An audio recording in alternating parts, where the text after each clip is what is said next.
Hey there guys, welcome back to another video, and today I'll be showing you how to use TikTok speed up video feature.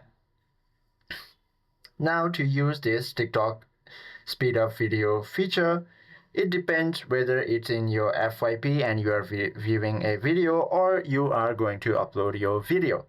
Now if you are in your FYP and you want to fast forward the video, all you have to do is go ahead and tap on your left hand side or your right hand side, and the video will automatically be set to 2 times speed, and you can view this pretty much easily.